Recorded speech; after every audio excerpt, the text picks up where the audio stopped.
फडणवीस हे गृहमंत्री असताना त्यांनी विरोधकांचे फोन बेकायदेशीरपणे टॅप केले, पोलीस अधिकाऱ्यांना हाताशी पकडून. जागतिक स्तरावरचा गुन्हा आहे हा. जगात जर कुठे असं घडलं असतं एव्हा नाही ती व्यक्ती तुरुंगात असते.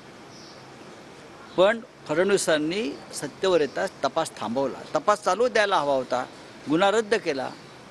मुंबई बँकेच्या घोटाळा प्रकरणी दरेकरांची चौकशी सुरू होती, ती त्यांनी चौकशी थांबवली. अनेक घोटाळेबाज गिरीश महाजनपासून सगळे यांच्या चौकशा तुम्ही का थांबवल्या? तुम्ही काय कायद्याच्या वर आहात का?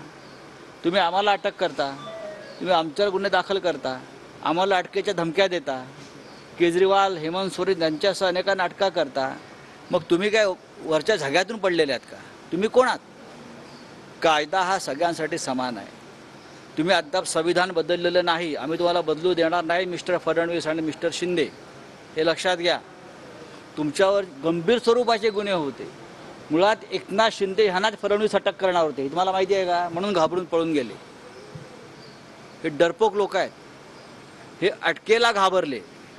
आपल्यावरचे जे गुन्हे चौकशी याला घाबरून हे लोक सरकार आमचं त्यांनी पाडलं आणि एकनाथ शिंदे यांचे सारखे लोक हे सरकार पाडून आमदार घेऊन पळून गेले. उदयनराजे म्हणतायत की पुरावे काय, काँग्रेस लोक सुद्धा गायब करत आहे. राजेश पायलट असतील, YSR रेड्डी असतील, यांच्या अपघात हे सगळे समस्या. उदयनराजे भोसले काय बोलतात ते तिकडे साताऱ्यात, इकडे कशाला? मुख्यमंत्री ते पोहोचतायत, त्यांना शिर्डीबद्दल किंवा महाराष्ट्राबद्दल खूप चिंता लागली आणि मग मुख्यमंत्री आमच्या मागे धावत येत आहेत, आम्ही आलोय म्हणून. आम्ही इथे काय करतो पाहण्यासाठी.